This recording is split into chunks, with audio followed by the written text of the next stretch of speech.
কেড়ে নেবে। পুলিশ যেরকম করে এতদিন তো দেখেছেন, জালিম যদি কাউকে বলে ওর নাম পুলিশ। সাধারণ লোক রাস্তা দিয়ে যাচ্ছে, পুলিশের টাকা দরকার, ডেকেছে দিঘায়, ওই মানুষ বোঝে কেন কি জন্য টাকা চায়, টাকা যদি না দিস তাহলে আবার ট্যাবলেট ভেতরে ঢুকিয়ে দেবে।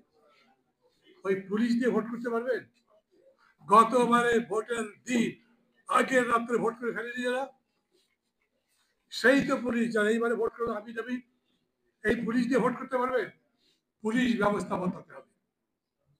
আর্মি কি বলে, পুলিশ ব্যবস্থার সাথে সাথে গণপ্রশাসন যেটা সেটা বদলাতে হবে।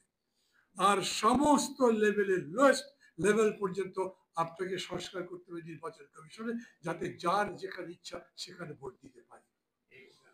এই কয়টা হলেই তো ভোট হয়, করা যায় না? সেটা করেন, সেটার দাবি তোলেন, এবং সেই নিয়ে যদি দাবি তোলেন স্যাটিসফ্যাক্টরি হন যে হ্যাঁ এই করলে আমি সন্তুষ্ট আছি, তাহলে ভোট করেন। এবং সেই ভোটে কে জিতবে? ধরেন মিস্টার বি ভোটে জিতলেন, জেতার পরে উনি বললেন এখন সংবিধান সম্মত পথে, গণতন্ত্রের পথে, সংসদীয় গণতন্ত্রের নিয়ম অনুযায়ী আমি দেশ চালাবো, মেজরিটি মাইনরিটির ভিত্তিতে দেশ চলবে। আপনার কথা চলবে? আপনি কটা ভোট পেয়েছেন? আপনার কটা সিট আছে? আমরা ওই জন্য আবার জাতীয় ঐক্যবদ্ধের কথা বলি। কিন্তু খেয়াল করবেন, আপনি সংসদীয় গণতন্ত্র বলছেন, আবার একই সাথে ঐক্য বলছেন, এই ঐক্য কোনদিন হবে? প্রফেসর ইউনুস হঠাৎ করে এই কথা চালু করলেন, আমরাও সবাই বলতে শুরু করলাম জাতীয় ঐক্য গড়ে তোলো। আরে আগরতলাতে যখন আমার এমবাসি, আমার হাই কমিশন আক্রমণ করে, তার বিরুদ্ধে সমগ্র জাতি তো এমনি ঐক্যবদ্ধ আছে। বাংলাদেশের 100টা মানুষ মাটি ভারত দখল করে দেখুক, বাংলাদেশের সমস্ত মানুষ যুদ্ধ করবার জন্য তৈরি হয়ে যাবে। কিন্তু ভোট কিরকম করে হবে সেই ব্যাপারে জনগণ ঐক্যবদ্ধ হবে। 5 জন ক্যান্ডিডেট দাঁড়িয়েছে, 5 জন ক্যান্ডিডেটকে 500 মানুষ 5 ভাবে ভোট দেবে। আপনি বলবেন নাকি যে ঐক্যবদ্ধ ভাবে ভোট দেন? যখন ভোট আছে তখন জাতীয় ঐক্য কিছু নাই। হ্যাঁ আছে, ভোট করি যাই করি, এখনই যদি আমার স্বাধীনতা সার্বভৌমত্বের প্রতি আঘাত আসে তাহলে আমি এখনই যদি আমার জাতীয় স্বার্থের প্রতি, আমার জাতীয় অর্থনীতির প্রতি কোনো আঘাত আসে, যদি আমার পানি বন্ধ করে দেয়, আমার বিদ্যুৎ বন্ধ করে দেয়, আমার ন্যায্য অধিকার কোনো বিদেশি রাষ্ট্র নিয়ে যেতে চায়, তখন জাতি এক হবে। সেটা একটা কথা। একটা বড় ঘূর্ণিঝড় হলো, সমগ্র জাতি মিলে সেই ঘূর্ণিঝড়ে বিধ্বস্ত মানুষদের রক্ষা করবার জন্য যাবো, সেটা একটা কথা হলো। কিন্তু তার মানে এইটা নয়, কোনোভাবেই নয় যে সমস্ত জাতি এক হয়ে একইভাবে কথা বলবে। আর এই কারণেই যতগুলো প্রস্তাব আসছে, এই প্রস্তাবগুলোর মধ্যেও খুব কোনো একটা মিল হবে না। তাহলে কিভাবে হবে? আমি আবারও বলি, আপনি যদি গণতন্ত্রে বিশ্বাস করেন তাহলে মেজরিটি যারা একমত হয়েছে প্রস্তাবের ব্যাপারে ঐক্যবদ্ধ, সেইটুকুই ঐক্যবদ্ধ হবে, বাকিটা যান। তাহলে বড় দলগুলো যদি তারপরে জালিম হয়ে যায়, আপনি বাঁচবেন কিভাবে? এই জন্যই আমি বলি, আমরা করেছি না একটা জোট, গণতন্ত্র মঞ্চ। আচ্ছা এরকম পারা যায় নাকি? খালি ওরাই আছে নাকি আমরাও আছি, বলা যায়? বুঝেননি কথা? মাঠে, নির্বাচনের মাঠে শুধু ওরাই আছে তা নয়, আমরাও আছি, বলা যায়? গায়ের জোরে বলবেন নাকি? থাকতে তো হবে, থাকতে তো হবে। সেই থাকার মতো করে বলতে পারবেন? কাজ যদি করতে দেয়, এখন খেয়াল করেন, এমন কিছু করতে হবে মানুষ মনে করবে না বিকল্প আছে, বাঁচার পথ আছে, আঁকড়ে ধরবার মতো কোনো শক্তি আছে, আমি কারো কাছে মাথা নত করবো না। বলেছেন আপনারা, আমরাই ডক্টর ইউনুসকে এনেছি। আজকে বললো, সালাম বললো বলে না, প্রায় সময় তারা বলে। আচ্ছা ডক্টর ইউনুসকে আমরা ক্ষমতায় এনেছি? আজকে পত্রিকা পড়েছেন কেউ? ইত্তেফাক পড়েছেন? পড়ে দেখেন ডক্টর ইউনুস বর্ণনা দিয়েছে কিভাবে উনি অপারেশনের পরে হসপিটালের বেডে শুয়ে আছেন, তখন তাকে ফোন করা হলো এবং তারপরে কি কি হলো। আচ্ছা কয়েকটা ছাত্র অনুরোধ করলো আর উনি রাজি হয়ে গেলেন। এখন ওনার কিন্তু পলিটিক্স ভালো লাগে না, এখন ওনার রাজনীতি করতে ভালো লাগে না। বারে বারে আমরা বলছি এত সমস্যা, সবাইকে ডাকেন, ওই যে তিতুমির কলেজ ধর্মঘট করেছে, বলে আচ্ছা তোমাদের বিশ্ববিদ্যালয়ে দিয়ে দেবো। ছাত্ররা মিছিল করে গিয়ে শিক্ষা উপদেষ্টার রুমে ঢুকে গেছে, বলেছে আচ্ছা তোমাদের পরীক্ষা দিতে হবে, যাও অটো পাস। এর আগে একজন উপদেষ্টা ছিলেন, নাম মনে আছে আপনাদের, দায়িত্ব নেবার 6 ঘন্টার মধ্যে 13 জন সেক্রেটারি বলতে দিয়েছেন। সবগুলো সেক্রেটারি সাপের মতো তেড়া বেঁকা ছিল, দড়ির মতো সোজা হয়ে গেছে। একটা মানুষ। আমি বলি, এরা মাঝে মাঝে বলে যে তো রাজনীতির কোনো অভিজ্ঞতা নেই। তো জিয়া রহমানের কি অভিজ্ঞতা ছিল রাজনীতি? এরশাদ সাহেবের কি অভিজ্ঞতা ছিল রাজনীতি? তারা এত বছর ধরে দেশ শাসন করলেন কেমনে? এবং জিয়া রহমান এখনো এত নিরঙ্কুশ কি বলে জনপ্রিয়তা লাভ করছেন কিরকম করে? আর ইনি 6 মাসেই ক্লান্ত। তারপরে বলছেন ছাত্ররা এত ত্যাগ করেছে, জীবন দিয়েছে, ওরা এখন যুদ্ধ শেষের প্রাপ্য চায়। মানে আমি যে ভাষা বললাম তা না, বলেছে এখন বাংলাদেশে কি হয় সেখানে তারা অংশ নেবে না। তার মানে কি, মুক্তিযুদ্ধ হয়েছে, ছাত্ররা কোনো ক্ষমতার ভাগ চায়নি। 69-এর লড়াই হয়েছে, ভাগ চায়নি। 72-র ভাষা আন্দোলন হয়েছে, ভাগ চায়নি। এত বড় মানুষ, সারা দুনিয়ার মধ্যে এত বিখ্যাত, উনি এমন করে কথা বললেন যেন ক্ষমতায় তাদের একটা জন্মগত অথবা ছাত্র বলেই তাদের অধিকার আছে, এবং তাদের জন্য কতগুলো আসন রাখতে হবে সেই কথাও বলছেন, সংরক্ষিত আসন। উনি বলেছেন কি, আমি এই যে ছাত্র এগুলো করছে, আমার ভয় হয় এরা হয়তো শেষ পর্যন্ত আমাদের দেশের রাজনীতির গড্ডালিকায় গিয়ে নষ্ট হয়ে যাবে। তার মানে দেশে যে রাজনীতি করে তাকে উনি নষ্ট রাজনীতি মনে করেন?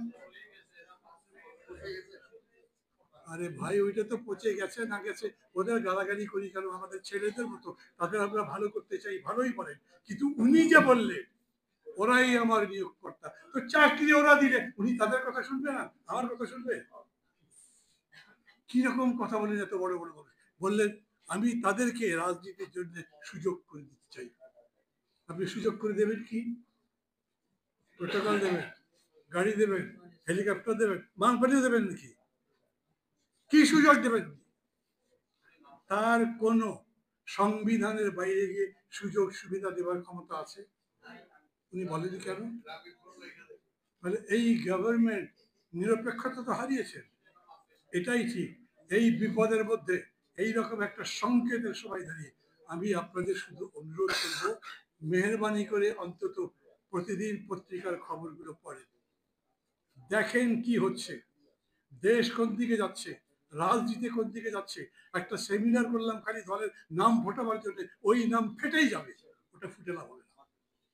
এখন রাজনীতির এমন একটা জায়গায় আসছে, যেই জায়গাতে আপনি যদি বুঝে শুনে ঠিকই বুদ্ধিবৃত্তির মধ্যে দিয়ে সঠিক সিদ্ধান্ত দিয়ে সঠিক পরামর্শ দিয়ে জাতিকে এগিয়ে দিতে না পারেন, তাহলে এটা যেদিকে যাওয়ার সেদিকে যাবে, কিচ্ছু করতে পারবে না।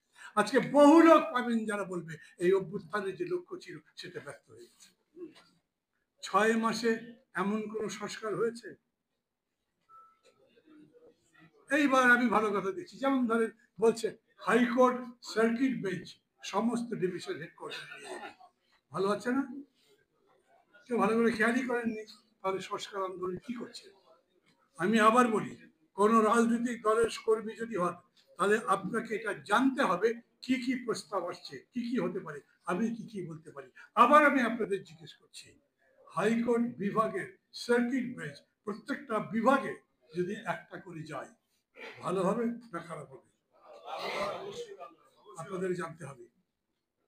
এবং ওই পর্যন্ত আমরা বলছি যে ডক্টর ইউনূসের সরকারকে আমরা সমর্থন করছি, যে সিদ্ধান্তগুলি ভালো দিচ্ছে, কিন্তু যে সিদ্ধান্তগুলো বিতর্কিত, যেটা মনে করছি ক্ষতিকর, তার বিরুদ্ধে আমাদের লড়াই আছে। সেই লড়াইটাও বুদ্ধিবৃত্তিক, বুঝে বুঝে যুক্তি দিয়ে মানুষকে কনভিন্স করে আমাদের পক্ষে, কারোর সাথে ঝগড়া করে নাই। কেউ যখন জাতীয় ঐক্য বলে, যখন সমঝোতা বলে, তখন আমি বলি এই সময় এই নয় মেজাজ দেখাবো। এখন গণতন্ত্র এইটা বলে না যে ও আমার ছোট, আমার কথা শুনতেই হবে, ছোট যদি ঠিক বলে তাহলে তাই শুনতে হবে। গণতন্ত্র মানে মেজরিটি মাইনরিটি, যে সংখ্যাগরিষ্ঠ তার কথা মানতে হবে। আপনি যদি মনে করেন আমি সিনিয়র লোক, আমার কথাই সম্মান করলো না, এটা সম্মান করার ব্যাপার গণতন্ত্রের মধ্যে নেই। কি সম্মান করবে? গণতন্ত্র বলে নাকি সিনিয়ররা উঠলে তুমি উঠে দাঁড়াবে? বলে না। গণতন্ত্র বলে সবারই অধিকার আছে কথা বলবার, কারো অধিকার খর্ব করা যাবে না, কিন্তু মেজরিটি যা বলবে সেইটা শুনতে হবে। খেয়াল করবেন, আমরা যে সংস্কার করছি সেই সংস্কার মেজরিটি মাইনরিটির ভিত্তিতে করছিলাম। বিএনপি বলছে সংস্কার যদি করতে চান তাহলে সমস্ত প্রস্তাব পার্লামেন্টে দিয়ে আসে। তার মানে এখন যে সংস্কার প্রক্রিয়া চলছে এগুলো বিএনপি চায় না, বন্ধ করতে চায়। চাইতেই পারে তারা, তাদের ওই যুক্তি আছে। কারণ আপনি এখানে বলছেন যত প্রস্তাব আসবে জড়ো করতে থাকো, জড়ো করতে থাকো, জড়ো করতে থাকো, তারপরে সবাইকে ডাকো। ভাই কি হয়েছে বলেন তো? ডক্টর ইউনূসের কথাই বিএনপি চেঞ্জ করবে তার সিদ্ধান্ত? এই তত্ত্বাবধায়ক সরকার বা এই অন্তর্বর্তী সরকারের কথায় কোন রাজনৈতিক দল তার মূল রাজনীতির পরিবর্তন করবে? এটা না বোঝার তো কিছু নেই। তাহলে অন্তর্বর্তী সরকারের অতখানি বিজ্ঞতা, অতখানি প্রাজ্ঞতা থাকা দরকার ছিল। তারা রাজনৈতিক দলগুলোর সাথে প্রথম থেকে কথা বলতে থাকতেন, এই ব্যাপারে আমি দ্বন্দ্ব দেখছি, এই ব্যাপারে সমস্যা দেখছি, কি করা যেতে পারে বলেন। ডক্টর ইউনূস ডাকলে কোন রাজনৈতিক দল তার ডাকে সাড়া দিত না বলেন? কিন্তু আমরা সেরকম করে, আমাদের দুর্ভাগ্য হচ্ছে এই দেশের মানুষ এত ভালো কিন্তু নেতৃত্ব বারে বারে এমন ভুল করছে যে জাতি উঠতে উঠতে পড়ে যাচ্ছে। এখন এটাই আপনাদের দাঁড়াবার সময়। যখন জাতি উঠতে চায় তখন তাদের সাথে সাথে আপনি ওঠেন, দরকার লাগলে বেশি উপরে উঠে তাকে টেনে উপরে তোলেন। যদি তুলতে পারেন তাহলে দেশ বাঁচবে, না হলে দেশ আবারও ডুবতে পারে। কথা শেষ করছি, কথা শেষ করছি। আমার কথা আরো কিছু বলার ছিল কিন্তু মনে হচ্ছে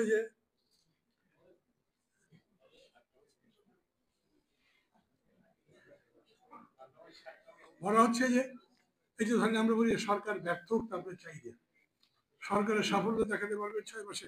আমি জিজ্ঞেস করলাম সফলতা কি, বললেন জিরো।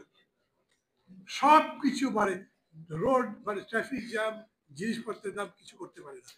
কিন্তু আমাদের বিপদ, এই সরকার যদি ব্যর্থ হয় নতুন সরকার কোথায় পাবে? এই সরকার না থাকলে এখন এরপরে মার্শাল ছাড়া তো পথ দেখি না। যারা মনে করছেন যে এই সরকার চলে যাবার পরে একটা নিরপেক্ষ সরকার আনবো, নিরপেক্ষ সরকার মানে এমন নিরপেক্ষ যে বাকিদের কোনো পক্ষই রাখতে দেবে না। অতএব এই জন্যই আমাদের সাবধান থাকা দরকার। আমি আপনাদের কাছে অনুরোধ করব, সময়টা বড় সংকটময়, মাথা যত ঠান্ডা রাখা যায়, যত বেশি পরস্পরকে বোঝাপড়া করা যায়, যত বেশি অন্যকে জানা যায় সেই চেষ্টা করতে থাকেন। ধাক্কাধাক্কির সময় নয়, রাগারাগির সময় নয়, মারপিট করবার সময় নয়, বুদ্ধি দিয়ে, হৃদয় দিয়ে, ভালোবাসা দিয়ে সমগ্র জাতিকে জয় করবার সময়। ভালো থাকবেন, খোদা হাফেজ।